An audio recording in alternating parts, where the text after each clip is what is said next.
নমস্কাৰ signing online ৰেডিঅ'ৰ আজিৰ সন্ধিয়া বিশেষ এই অনুষ্ঠান সজাই মই আৰজে নিবি আহি উপস্থিত হলোহি আপোনাৰ কাষত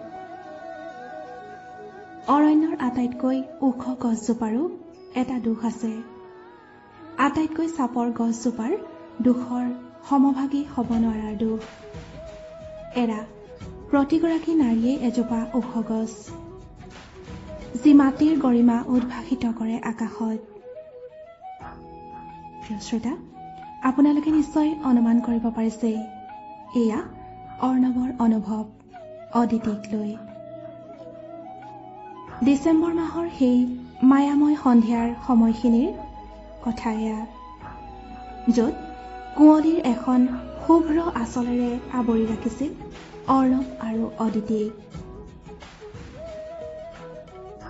প্ৰিয় শ্ৰোতা আপোনালোকে উপন্যাস হৃদয় এখন মহাকাব্যৰ দ্বিতীয়টি খণ্ডত শুনিবলৈ পাইছিলে জীৱন মহাকাব্যৰ কিছুমান গোপনতম অধ্যায়ৰ বিষয়ে যিবোৰৰ সাক্ষী হৈ ৰৈছে মাথো অনন্ত সময় আজিৰ অনুষ্ঠানত আপোনালোকলৈ আগবঢ়াইছো উপন্যাসখনৰ চতুৰ্থটি খণ্ড হৃদয় এখন মহাকাব্য খণ্ড 4 শামুকৰ খোজ আৰু দেওবাৰৰ অলস প্ৰাত্যহিক জীৱনৰ মাজত যেন এটা দাৰ্শনিক সাদৃশ্য আছে পুৱা 7 বাজি গৈছে গ্ৰাউণ্ড ফ্ল'ৰত থকা লেণ্ডফোনটো অবিৰাম বাজি আছে হঠাৎ ফোনটো থামিল আৰু এটা ছন্দবদ্ধ চিঞৰ ভাহি আহিল O C first Sanjeev Chetia phone অনিচ্ছা সত্ত্বেও বিচনাৰ পৰা নামিলোঁ সাধাৰণতে বয়ছ হোষ্টেলত দেওবাৰে 9 বজাৰ আগতে ৰাতি নোপোৱায় খিৰিকীখন মেলি দিয়াৰ লগে লগে চকুত পৰিল বাহিৰত কুঁৱলীৰ ডাঠ আচ্ছাদন উদ্ভিন্ন যৌৱনা গাভৰু দেহৰ মসৃণ শুভ্ৰতাৰে প্ৰতিভাত কুঁৱলী তাৰ মাজেদি ক্ৰমশ ক্ষীণ ৰেখা টানি বিস্তৃত হৈছে পুৱাৰ সূৰুজৰ কোমল ৰ'দালি সোণবৰণীয়া গুৰি গুৰি পোহৰ ইতিমধ্যে হোষ্টেলত ফ্ৰেছাৰ্ছ হৈ গৈছে এতিয়া আমি নিজ ইচ্ছামতে চলাফুৰা কৰিব পাৰোঁ চৰাইৰ দৰে দেউকাত সানিব পাৰোঁ মেঘৰ ৰক্তিমাবিৰ আৰু দ্বিধাহীনভাৱে ডাইনিং হলত ছিনিয়ৰৰ কাঁহীৰ পৰা তুলি ল'ব পাৰোঁ মাংসৰ টুকুৰা চালাড অথবা দুখৰীয়া আলুৰ জোনবাই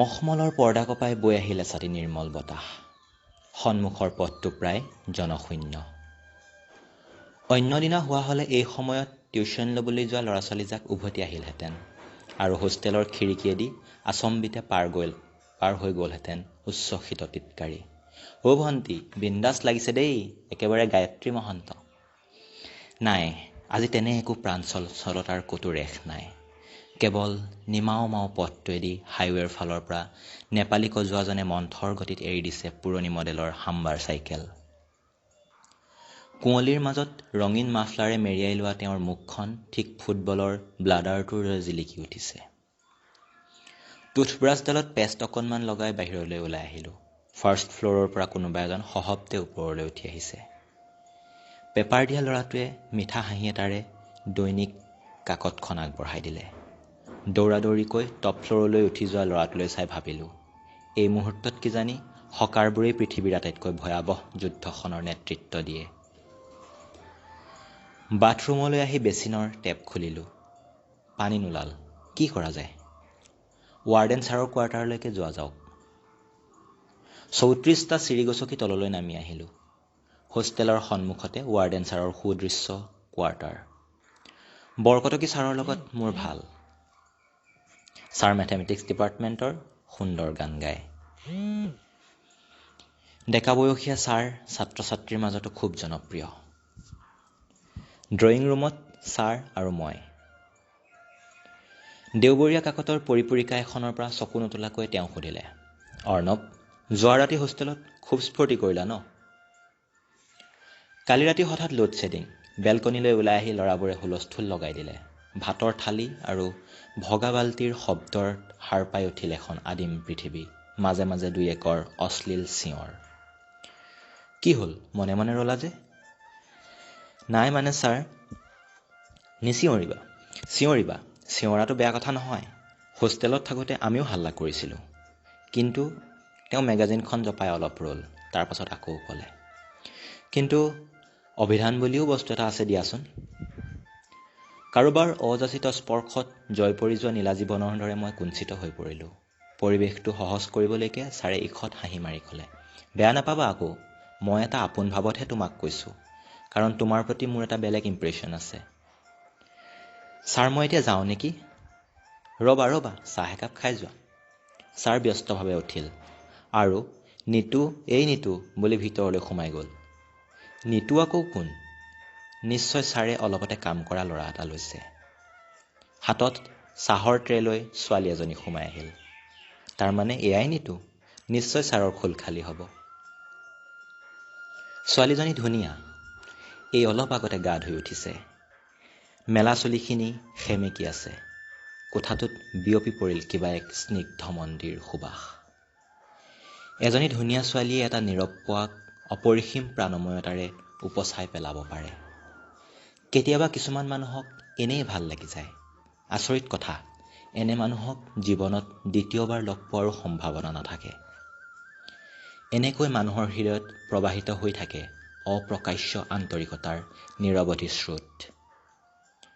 সন্মুখৰ বেতৰ মেজখনত তাই চাহটো কাপ থলে, ওঠত সলাজ হাঁহি, চকুত হৃদয়ৰ কোমলতম প্ৰান্তৰ ধুইনীয়া দীপ্তি। ছাৰৰ কোৱাৰ্টাৰৰ পৰা ওলালোঁ। গেটৰ ওপৰৰ ধেনুভিৰীয়া লুৰ ছটা লগাবলৈ দাঙি লওঁতে দেখিলোঁ ভিতৰৰ কোঠাৰ খিৰিকীৰ ডাঠ সেউজীয়া পৰ্দাৰ ফাঁকেদি এজৰী তিৰবিৰ কুমাৰী চকু। আবেদনক্ষম সেই চকুত অৰণ্যৰ নীৰৱ আকুতি। গেটখন লগাই দিলোঁ, কিন্তু হৃদয়ৰ গেটখন নিঃশব্দে খোল খাই গ'ল। দুষাৰি নাহৰৰ মাজেদি ক্ৰমশ যেন এটা নিৰ্জন বাট প্ৰসাৰিত হৈ পৰিল।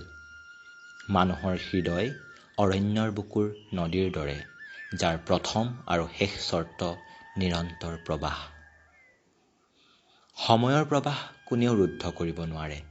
আজিৰ গান গোৱা চৰাই কাইলৈ সোঁৱৰণি, তথাপি গানৰ মৃত্যু নাই জীৱনৰ প্ৰবহমান শিল্পৰ। পুৱাৰ নিয়ৰৰ অস্তিত্ব দুপৰীয়ালৈ হেৰাই গ'লেও নিয়ৰৰ স্বমহিমা কোনো কালেই ম্লান পৰি নাযায়। সময়ৰ কোবাল সোঁতত জীৱন হেৰাই যাব পাৰে, কিন্তু তাৰ মাজতো ক'ৰবাত নহয় ক'ৰবাত ৰৈ যায় কলাত্মক জীৱনৰ অনন্য গৰিমা। সমুদ্ৰই বুকুত দুৰ্লভ মুকুতালৈ নীৰৱে প্ৰবাহিত হৈ থকাৰ দৰে দুৰ্বাৰ গতিৰে। ডক্টৰ জয়ন্ত কুমাৰ বৰা ছাৰৰ প্ৰথম ক্লাছটো কৰিলোঁ। মালিকৰ গল্পৰ বিষয়ে ছাৰে খুব সুন্দৰভাৱে বিশ্লেষণ দাঙি ধৰিলে। ছাৰৰ কথা কোৱাৰ এটা সুকীয়া ষ্টাইল আছে প্ৰচুৰ অধ্যয়নশীল এটা সংবেদনশীল মন। কিয় জানো আজি ক্লাছত অকণো মন বহা নাই। মনটো যেন ফাগুনৰ আকাশৰ উৰুঙা চিলাৰ দৰে বাৰে বাৰে কিহবাই দূৰ অতীতলৈ টানি নিছে। কোনোমতে আৰু এটা ক্লাছ কৰি ডিপাৰ্টমেণ্ট লাইব্ৰেৰীলৈ উঠি গ'লোঁ। কিবা কিতাপ এখন মেলি বহি থকা মনোৰমা বাইদেৱে মোক দেখি মিচিকিয়াই ওচৰলৈ মাতিলে। মনোৰমা বাইদেউ লাইব্ৰেৰীৰ তত্বাৱধানত আছে, ভাল কবিতা লিখে, ৰেডিঅ'ত প্ৰায়ে বাইদেউৰ গীত বাজে। আচলতে এই সাদৰী মানুহগৰাকীক নিজৰ মা যেন লাগে। বাইদেউৰ কাষৰ খালী চকীখনতে বহিলোঁ। আমাৰ সন্মুখত এখন দীঘল ৰিডিং টেবুল। টেবুলৰ কাষত কেইবাজনো কিতাপ লৈ ব্যস্ত। দুজনমানে নোটবুকত কিবা টুকি আছে। মই তালৈ বিশেষ চকু নিদিলোঁ। বাইদেৱে বেগৰ পৰা সৰু টোপোলা এটা উলিয়ালে। ঘৰত কৰা কিবা এবিধ সুস্বাদু মিঠাই। ব্যস্তভাৱে ফ্লাস্কটোৰ পৰা একাপ চাহ বাকিলে। তাৰ পাছত সন্মুখৰ টেবুলত এখন আলোচনী মেলি ধৰিলে, কালিৰ দেওবৰীয়া সম্ভাৰখন। চাহকাপ মোলৈ আগবঢ়াই তেওঁ থুকাথুকি মাতেৰে ক'লে, কেনেকৈ লিখিছা ইমান হৃদয় বিদাৰক কবিতা? এই যে লাইনকেইটা, এদিনতো যাবই লাগিব খিৰিকীৰ আকাশত কাৰোবাৰ উদাস চকুজুৰি সেমেকাই সিপাৰলৈ। মোৰ কলিজা খান্দি পেলাইছে বুজিছা। এই চাহকাপেৰে মই তোমাক আশীৰ্বাদ কৰিছোঁ, আৰু আগলৈ যোৱা তুমি। মোৰ চকুজুৰি সেমেকি আহিল। অভাৱনীয় অথচ স্মৰণীয় এটা মুহূৰ্ত। বেছ আটোমটোকাৰিকৈ প্ৰস্তুত কৰা চাহকাপ হাতত লৈ দেখিলোঁ লগৰখিনিয়ে অপলক নেত্ৰে মোলৈ চাই আছে। আৰু এয়া কি? তাৰ মাজতে সেইজনী দেখোন অদিতি। সেইজনী অদিতি বৰ্মন। মই লাহেকৈ তিলৰ লাৰু এটা মুখত ভৰালোঁ। ইতিমধ্যে মনৰ অপৰিসীম উন্মাদনাই পেটৰ ভোক পিয়াহ শুহি নিছে। এনেতে বাইদেৱে ক'লে, খোৱা খোৱা, গোটেইখিনি খোৱা তুমি। কিন্তু ইমানখিনি মিঠাই খাবলৈ মোৰ ভোক আৰু ইচ্ছা দুয়োটাই নাই। অজ্ঞতা লগৰখিনিকে ভগাই দিয়াৰ কথা ভাবিলোঁ। মিঠাই এটা লৈ টেবুলৰ সিদাতিয়ে থকা অদিতিলৈ হেঁপা মেলি আগবঢ়াই দিলোঁ। তাই হাত পাতি লওঁতে এক ঝলকৰ বাবে হাতত এক মায়াবী স্পৰ্শানুভূতি অনুভৱ কৰিলোঁ, যেন পলকতে নিয়ৰত তিতাই বেলপাতে সুৰসুৰাই দিলে মোৰ আত্মা। কিছুমান আমনি লগা মুহূৰ্ত প্ৰিয়জনৰ আকস্মিক সান্নিধ্যই পলকতে স্বৰ্গীয় জ্যোতিৰে উপচাই পেলাব পাৰে। বিষণ্ণ প্ৰহৰবোৰৰ মাজত জীৱন প্ৰেমৰ অনভিপ্ৰেত উন্মাদনা লুকাই থাকে। অদিতিক দেখাৰ আগলৈকে মোৰ বাবে এই দিনটো আছিল বহুদিন বৰষুণৰ মুখ নেদেখা অৰণ্যৰ দৰে বিমৰ্ষ, কিন্তু অদিতিক আৱিষ্কাৰ কৰাৰে পৰা এক ব্যাখ্যাহীন আনন্দত দেহ মন আলোড়িত হৈ পৰিল। ধন্যবাদ, মোক কবিতা এটা লিখি দিব লাগিব কিন্তু। মোৰ হাতৰ পৰা তিলৰ লাৰুটোলৈ অদিতিয়ে আবদাৰ দিলে। তোমাক কবিতা লাগে? কিয়, মোক কিবা বেলেগ গ্ৰহৰ প্ৰাণী বুলি ভাবিছা নেকি? সন্মুখৰ অন্তৰীপখন জপাই তাই এটা বিশেষ ভংগীত হাঁহি দিলে। তাইৰ হাঁহিটো বেঙুনীয়া পাৰি দিয়া বোৱা চাদৰখনৰ ওপৰেদি খিলখিলাই আহি মোৰ তেজলৈ সংক্ৰমিত হ'ল। বৰ তেজস্বী প্ৰেমৰ এই বৈদ্যুতিক প্ৰবাহ। অলপ অপ্ৰস্তুত হ'লোঁ। নহয় মানে, তোমাক কবিতা কিয় লাগিছে? তুমিতো নিজেই এটা জীৱন্ত কবিতা। বেছি হৈছে তোমাৰ, দিম কিন্তু। এনেতে বাইদেউৰ ফোন কল এটা আহিল। তেওঁ বাহিৰলৈ উঠি গ'ল। 2 বাজিল। লগৰখিনি ব্যস্তভাৱে উঠিল। কবিতাই অদিতিক সুধিলে, দিতি 2 বজাৰ ক্লাছ নকৰ? মূৰটো সামান্য লৰাই তাই উত্তৰ দিলে। কথা কওঁতে মূৰটো লৰাই থকাটো দেখিছোঁ অদিতিৰ এটা ষ্টাইল। কিয়? মুড নাই ভাই। মুড নাই? লেকচাৰ দি থাক, পাছত কিন্তু মোক নোট নিবিচাৰিবি। অ'কে ইয়াৰ। অদিতিয়ে কেতিয়াও নোট ফ'ল' নকৰে, বুজিছ? ওঠত মিঠা হাঁহিৰ প্ৰলেপ সানি তাইৰ নিৰুদ্বেগ উত্তৰ।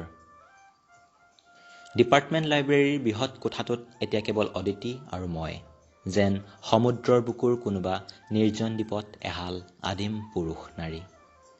অদিতিয়ে আশ্চৰ্য দৃষ্টিৰে মোলৈ চালে। মোৰ অৱস্থিতি যেন তাই এতিয়াহে অনুভৱ কৰিছে। ব্যগ্ৰভাৱে সুধিলে, তুমি ক্লাছ নকৰা? মুড নাই ভাই। চকু পকাই সুধিলে অদিতিয়ে। নাই মানে, মুড নাথাকিলে মই ক্লাছ নকৰোঁ। মোৰো একেই। Class, viva, seminar, sessional exam, এইবোৰেই জানো জীৱন? জীৱন বৰ দুৰ্লভ। আচলতে কি জানা, মই জীৱনত কোনোদিন নম্বৰৰ পিছত দৌৰা নাই। এইবোৰৰ উপৰি জীৱনৰ আৰু কিবা এটা গভীৰ অৰ্থ আছে, নে কি কোৱা? ময়ো তেনেদৰেই ভাবোঁ। এটা কথা কওঁ? মোক কথা ক'বলৈ অনুমতি ল'ব নালাগে, কোৱা। তোমাক প্ৰথম দেখোঁতে ইমান সহজভাৱে কথা পাতিবা বুলি মই ভবাই নাছিলোঁ। আৰু এতিয়া? তোমাৰ ভিতৰত যেন কথাৰ এখন সাগৰ আছে, ৰহস্যময় এখন গোপন সাগৰ। Am I right? To be or not to be? অদিতিৰ চকুত দুষ্ট হাঁহি। বেছি হেমলেতালি মোৰ ভাল নালাগে। কিন্তু মোৰ লাগে মই এনেও এজনী পাগলী, গতিকে পাগলীৰ পাল্লাত পৰিলে জানাই নহয় কি হয়। তোমাৰ মোৰ খং উঠিছে তোমাৰ? নাই উঠা, ভাবিছোঁ। কি? পাগল হোৱাৰ আগৰ অৱস্থাটো বৰ যন্ত্ৰণাদায়ক। আচলতে জীৱনটো উপলব্ধি কৰিবৰ বাবে মানুহক অলপ মহৎ পাগলামিৰ প্ৰয়োজন। মহৎ পাগলামি? শব্দ দুটাই মোৰ হৃদয়তন্ত্ৰীক কঁপাই থৈ গ'ল। যেন কোনোবা তপস্বিনীৰ মুখৰ পৰা নিঃসৃত হৈছে এই যাদুময় ধ্বনি। মই থৰ হৈ অদিতিলৈ চাই ৰ'লোঁ। এই স্বৰ্গীয় সান্নিধ্যৰ এক বিন্দু সময়ো অথলে যোৱাৰ মোৰ হৃদয় যেন পক্ষপাতী নহয়। আৰু কি জানা, ভগৱানে আমাৰ প্ৰত্যেককে সুন্দৰ হিচাপেই সৃষ্টি কৰিছে।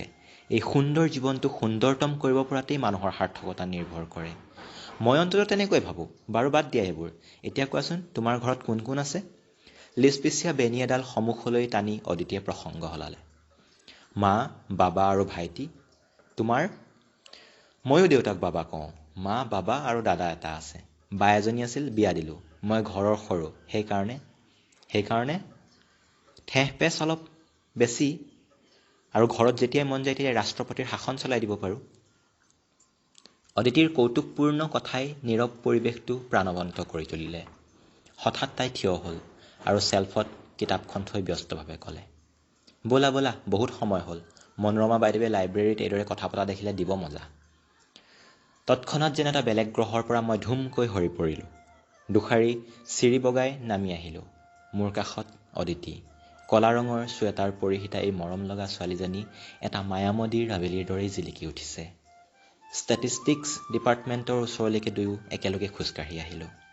শীতৰ এছাতি বিষাদ নীল ৰ'দে অদিতিৰ দীৰ্ঘ দেহৰ সযত্ন পালিত মূৰ্ছনা চুমি গ'ল। জীৱনত প্ৰথমবাৰৰ বাবে অনুভৱ কৰিলোঁ মোৰ কাষত এডোখৰ শূন্য ঠাই আছে আৰু সেই ঠাইখিনি জীৱন প্ৰেমৰ অনাবিল সুষমাৰে ভৰাই তুলিবৰ বাবে এগৰাকী ৰহস্যনীল নাৰী লাগে। হৃদয় মহাকাব্যৰ সমস্ত ঐশ্বৰ্য আৰু ৰহস্যময়তাৰে দীপ্ত সেই নাৰী অদিতি নেকি? অদিতি বৰ্মন? এৰা, to be or not to be, that is the question. ইমানপৰে আপোনালোকে আজিৰ সন্ধিয়া বিশেষত শুনিবলৈ পালে উপন্যাস হৃদয় এখন মহাকাব্যৰ ৪ৰ্থটি খণ্ড। ইয়াৰ পিছত বাৰু কাহিনী কেনেদৰে আগবাঢ়িছে সেয়া জানিবলৈ অপেক্ষা কৰক আমাৰ পৰৱৰ্তী অনুষ্ঠানলৈ। আজিলৈ তেনেহ'লে ইমানতে বিদায় লৈছোঁ। নমস্কাৰ।